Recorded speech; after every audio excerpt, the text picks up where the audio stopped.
Popping Glocks, serving rocks and hitting switches. Now she's a gangster rolling with gangster. We felt it was a diss, so at least I did. So it was Common. IceCube took that as a direct attack and came back and destroyed Common. But at that point, it was like we had a little confrontation. And I was like, man, this might get ugly. You know, that brother kind of saved my life. Fat Joe. Fat Joe saved my life. But I said, listen, I grew up with him. Do it for me. Give me the pass. Do not hurt my brother Common. I grew up with him. He's my brother. To most people, it might seem like IceCube and Common have always been tight. After all, they shared the screen in Barbershop, The Next Cut, a movie produced by IceCube, and their chemistry was undeniable. But what a lot of folks might not know is that before this friendly collaboration, these two went head-to-head in one of the most intense and lyrically vicious beefs in hip-hop history. And let's just say, Common learned the hard way that coming for IceCube was a mistake, one he admitted nearly got him into some serious trouble. But at that point, it was like we had a little confrontation.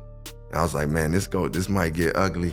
First off, IceCube was already a legend by that time, with a reputation as a master of diss tracks. Going at him on wax was like walking straight into the lion's den. And it wasn't just Cube's pen game that was dangerous. He also had some heavy connections. For example, Cube was rolling with Mack 10, who had well-known ties to the Bloods. Word has it that things got so heated between Cube and Common that Mack 10 allegedly almost took Common's life during the beef. The thing was, one of Common's friends thought it wise to make the situation worse by escalating the feud, and it nearly cost them both their lives. The issue, just like Common said, the issue was with his homeboy. It wasn't even about the diss record. Aha. The issue came with his homeboy stepped out. So we go to the commercial, and he started like basically staring down Mack 10, you know, like just grilling him. Mack 10 and them was like, man, what you looking at, homie? And he was like, man, I'm from Chicago. We in their eye. And then, man, from that point, I know Mack 10, homie, went and got they thing. The situation got so out of hand that Fat Joe reportedly stepped in and managed to save Common from potential harm. But Common's friend wasn't so lucky. You know, that brother kind of saved my life. Fat Joe. Fat Joe saved my life. Things didn't go that smooth with his partner. They went smooth with him. So you're saying something happened with Common's friend? The beef even caught the attention of Tupac, who was apparently ready to jump in and diss Common on IceCube's behalf, showing just how dangerous Cube could be to his rivals. I remember around the Death Row things when the East Coast, West Coast was heating up. I think Common and Cube was going through their beef, like they was dissing each other. And I remember Pop was like, see man, if I was cool with Cube right now, I'll be going at Common for him. Things got so serious that Minister Louis Farrakhan had to step in as a mediator to squash the feud. Minister Farrakhan had a summit, and he was asking all of us, West Coast, East Coast, anybody beefing, to squash their beef today. There's a lot more to unpack here, so let's get into it. On September 27th, 1994, a young Common Sense dropped a track that would go on to make hip-hop history and stir up some serious drama. The song, I Used to Love Her, was a standout single from his second album, Resurrection. It was a lyrical masterpiece using the metaphor of a girl Common had fallen for to represent his love for hip-hop. As the story unfolds, it becomes clear that this girl is hip-hop itself. The track was a hit, especially with the picky East Coast rap crowd who hadn't been all that impressed with Common's first album, Can I Borrow a Dollar? Popping Glocks, serving rocks and hitting switches. Now she's a gangster rolling with gangster. But while the East Coast crowd was vibing with Common's storytelling, not everyone was feeling the love. The song paints a picture of hip-hop's evolution, from its pure beginnings to its transformation into a more commercialized and gangsta-influenced style. It was a reflection on how hip-hop had changed, but that didn't sit well with IceCube. To him, it sounded like a jab at the West Coast's dominance of the genre during the 90s. I created I Used to Love It in 1994. You know, it was a story that I could tell about the evolution of hip-hop and the stages that I seen hip-hop go from just the pure innocence. He talking about this girl that he was in love with. You know, she's supposed to be hip-hop, and he's so in love with her, but when she go out here, she get Cube and his people took it as a diss, recalls Infinite, Common's label mate at Relativity Records. But honestly, Common wasn't trying to disrespect anyone. He was just giving his perspective on how hip-hop was evolving. In his 2011 memoir, One Day It'll All Make Sense, Common explained, "In my mind, it was purely descriptive. I was talking about hip-hop's journey and how the West Coast had really taken over by the 90s. But I guess Cube heard something different. Things came to a head when Common heard through the grapevine that IceCube had responded. I was backstage at an Alcoholics show in New York when King T came up to me," Common recalled. He said, "Yo, Com, you heard that Cube verse? He's talking about you. It ain't really that bad, though. The way he said it, it ain't really that bad. I knew it had to be bad." King T from the West Coast. Yes, sir. Somebody said, "Yo, Cube dissed you on this song." So we playing the song, and I'm listening. I'm like, "Damn, this dissing me." And King T was like, "Nah, he ain't dissing you. He ain't dissing you." I'm like, "This dissing me." The verse King T was talking about was IceCube's contribution to Mack 10's track Westside Slaughterhouse, featuring Cube and W.C. It was a fiery track released on Mack 10's self-titled debut album under Priority Records. Interestingly, it dropped as a single on September 28, 1995, almost exactly a year after I Used to Love H.E.R. But the song had been buzzing since June, tucked into the album as an unofficial Westside Connection anthem. It wasn't just a response to Common. It was a declaration. Cube used 4 pointed bars to rewrite hip-hop history, claiming that the culture's roots were in California, completely ignoring its birthplace at 1520 Sedgwick Avenue in the Bronx. Used to love her, mad cause we f***ed up with no common sense. With those lines, Cube wasn't just taking a shot at Common. He was throwing fuel on the already burning East Coast versus West Coast feud that had been bubbling in the 90s. Artists like Tim Dog, NWA, The Dog Pound, Tupac, and Biggie were all involved in this brewing conflict. But while some of these rappers traded subliminal shots, Cube came out swinging, making it clear where he stood. For Common, the situation was a powder keg waiting to blow. He was caught in the crossfire, both figuratively and literally. By the time Common dropped his response track, IceCube was already under fire from his audience for a number of reasons. Despite putting out 4 back-to-back classic solo albums, America's Most Wanted, Death Certificate, The Predator, and Lethal Injection, criticism was starting to pile up. Some fans weren't happy with Cube borrowing beats like the iconic one from Grandmaster Flash and Mel Mel's The Message for the Check Yourself remix, even though Puff Daddy pulled the same move successfully a few years later. Others called him out for allegedly ripping off the hook to Cypress Hill's Throw Ya Set in the Air for his song Friday. Then there was the issue of IceCube's image. Fans felt he was juggling 2 conflicting personas. On one hand, the gangster rapper with a reckless edge, and on the other, a member of the Nation of Islam promoting discipline and social consciousness. It didn't help that Cube, who had worked with East Coast legends like Public Enemy, The Bomb Squad, and DOS EFX, had suddenly flipped the script, going full West Coast warrior with Westside Connection and taking aim at the East Coast. All of this combined left many fans frustrated, and by the time Common dropped his response, it felt perfectly timed to capture the shifting mood of the hip-hop audience. At first, Common admitted he was shocked IceCube even knew who he was, let alone had dissed him. "I was a huge fan of IceCube, so my first reaction was like, yo, IceCube knows who I am?" Common recalled. But after the shock wore off, he got pissed. "I just kind of smiled like, okay, I see how it is. Honestly, I probably wouldn't have done anything if Cube and his people hadn't kept running their mouths. But then Westside Connection went on BET's Rap City talking trash about me, and that brought my Chicago up. That's when I knew I had to respond." Happy that he knew who I was, you know, like that he even recognized me. But I was hurt that he had dissed me a lot, you know. But overall, I was just like, all right, that's cool. Kind of laughed it off. I seen IceCube and Mack 10 and W.C. They were on BET dissing me. I was like, okay, this is going too far. I'm gonna have to defend myself now. Common decided to fire back with a diss track, and that's how The B&U was born. At the time, Common was working with Chicago producers No ID and Doug Infinite, who were instrumental in shaping his sound. Doug Infinite later revealed that No ID wasn't initially on board with creating a diss track. For one, he was busy working on his own album, but also I think he didn't want to get involved in beef like that. No ID wanted to be the kind of producer who could work with everyone, without drama, Doug explained. Since No ID wasn't feeling it, Common reached out to Pete Rock for help. Pete was more than willing to step in.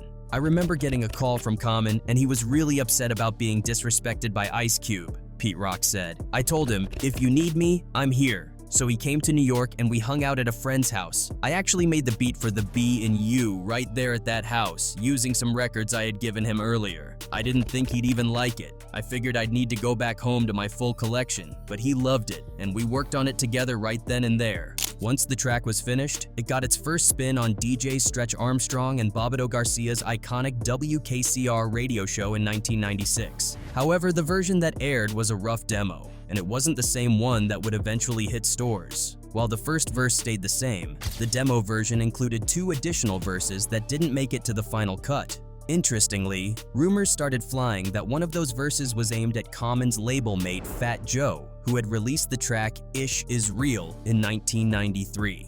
The verse in question began, "If it's really real, Joe, let that ish show for self. No need parading guns, emders, or your wealth." Fans speculated that Common had changed the verse to avoid beef with Fat Joe, since they were both signed to Relativity Records. But according to Doug Infinite, that rumor was way off. "That line had nothing to do with Fat Joe," he explained. "Joe is just a slang term we use in Chicago. It's like saying dude or bro. You'd say, 'What's up, Joe?' if you didn't want to call someone by their name. Or if you didn't respect them enough to use their name, you'd call them a Mark, a Vic, a Joe, or a Charlie." The official release of the B and U was monumental. It dropped as a promotional single with The Real Weight by No ID and Doug Infinite on the B-side. Later, it was included in the Relativity Records compilation Relativity Urban Assault. By the time it hit the streets, it was clear Common had created one of the most savage diss tracks ever recorded. This wasn't just a response, it was a calculated lyrical assault, packed with biting critiques and clever wordplay. It captured exactly what many fans were thinking about IceCube's contradictions at the time. Common came out swinging with lines like, "Went from gangsta to Islam to the D of DOS EFX," calling out Cube for pandering to the East Coast, only to turn against it later. Use higher learning, don't take my words out of text, went from gangsta to Islam. He dug even deeper with, "Hypocrite, I'm filling out your death certificate," slinging bean pies and St. Ides in the same sentence, accusing Cube of being at odds with the values of the Nation of Islam while promoting street life. "Hypocrite, I'm filling out your death certificate, slinging bean pies and St. Ides in the same sentence." And to end it all, Common delivered the ultimate mic drop by using IceCube's own lyrics against him. In the immortal words of one, a B is a B. Any last words before I hit the switch from the immortal words of one, a bitch is a... Chicago rapper D.A. Smart later reflected on the impact of the track. When Common responded, his rap was so dope. He went in on Cube, he offed Cube, and Cube was one of the dopest at the time. He was the man, and Common ate him up. He spanked him. For IceCube, this was unfamiliar territory. He had long been known as one of the most ruthless diss track artists in the game. His scathing takedown of NWA with No Vaseline was already legendary, and his reputation as someone you didn't mess with was solidified. As Doug Infinite put it, "If you're going to come at Cube lyrically, you better come with it, or he's going to body you." So I think Com felt that way, being the lyricist that he is. IceCube later admitted that he had written a response track to fire back at Common, but fate intervened before it could escalate. I had a record, man, that was and then we ended up having this summit with Farrakhan. The deaths of Tupac Shakur in 1996 and the Notorious B.I.G. in 1997 had cast a dark shadow over the hip-hop world. The lines between lyrical battles and real-life violence were becoming dangerously blurred, and tensions were at an all-time high. Recognizing this, Minister Louis Farrakhan of the Nation of Islam decided to step in and mediate the situation before it could spiral out of control. On April 3, 1997, less than a month after Biggie's tragic death, Farrakhan organized a peace summit at the Nation of Islam's headquarters in Chicago. It was a historic gathering, bringing together some of the most prominent figures in hip-hop, including Snoop Dogg, Thaw Dog Pound, Bone Thugs and Harmony, Nate Dogg, Too Short, Fat Joe, Mack 10, W.C, Channel Live, Chuck D, and of course, Common and IceCube. According to D.A. Smart, who was part of Farrakhan's Fruit of Islam security detail and attended the meeting, the tension in the room was palpable. Rumors were swirling that this beef could go beyond music. Both Common's camp and Cube's camp were feeling the heat. Cube's camp was cool with the minister, and Common was also cool with the minister. That became the common ground to bring everyone together. By the end of the meeting, tensions had eased. Farrakhan's words resonated deeply, and the energy in the room shifted. At the end of his speech, people were apologizing to each other, saying, "My fault, brother, I'm sorry." It was powerful, Smart said. One of the most unforgettable moments came when IceCube stood up, walked over to Common, and gave him a hug. Bay Area historian Davey D, who was also in attendance, described it as a defining moment. The pair had been feuding on records, but in that room, they realized the impact their words could have on their communities. It was bigger than rap. The beef between Common and IceCube was officially squashed that day, and it never resurfaced. But even though IceCube and Common officially reconciled their beef during the peace summit organized by Minister Farrakhan, the same couldn't be said for everyone in their respective camps. Old grudges and unresolved tensions still lingered. This became glaringly evident about a year later when Common and Mack 10 found themselves on the same set, filming a Sprite commercial with Fat Joe, Goody Mob, and CeeLo Green. The concept of the commercial was based on Voltron, with each rapper representing a different region of the United States. What should have been a straightforward shoot quickly turned into a tense situation. One of my guys still wasn't over the whole Cube situation, Common later admitted. He still had bad blood from what went down. When this unnamed member of Common's crew crossed paths with Mack 10 on set, he made his feelings known, loud and clear. According to Common, his guy locked eyes with Mack 10 in an aggressive stare-down, making the tension impossible to ignore. Mack 10, never one to back down from a challenge, confronted him. So we go to the commercial, and he started like basically staring down Mack 10, you know, like just giving the grilling him. Mack 10 and them was like, man, what you looking at, homie? And he was like, man, I'm from Chicago. We in their eye. And then, man, from that point, I know Mack 10, homie, went and got they thing. Doug Infinite, who was close to Common and part of his inner circle, confirmed the story later. It wasn't subtle, Doug said. Mack 10 didn't take kindly to it. He told him, "You'll lose here." It was his way of saying, maybe in Chicago you can get away with that, but out here in LA, it's different. What started as verbal jabs quickly escalated. Mack 10's bodyguard stepped in, trying to defuse things, but Common's guy upped the ante, mockingly calling Mack Whack 10. That only made things worse. Things hit a boiling point when Mack 10, clearly frustrated, sent one of his crew members out to his car to grab a weapon. At that moment, the situation could have spiraled into something far worse, but Fat Joe stepped in like a true mediator. My guy did a little more too after that, like just, you know, just agitating the situation. So I'm like, Fat Joe said, Ross, man, yo, your man gotta go. He gotta leave. He can't stay. Fat Joe's influence calmed things down temporarily, but the damage was done. Common's crew member was promptly kicked off the set of the commercial. However, that wasn't the end of it. Furious about being removed, the guy went outside and reportedly damaged Mack 10's car. According to Common, word soon got back to him that Mack 10's camp was planning serious retaliation, not just for his friend, but for him as well. Fat Joe once again stepped in, using his influence to de-escalate the situation. But unfortunately, Common's friend wasn't as lucky. He was roughed up as a warning. He left, but my man came back and busted some windows. This dude is wild. So then, I'm like, oh, bro, like, why you do that? So then they like, Ross, we gonna have to get your man. You know, they roughed him up a little, but it wasn't nothing, and I mean, it wasn't nothing too bad.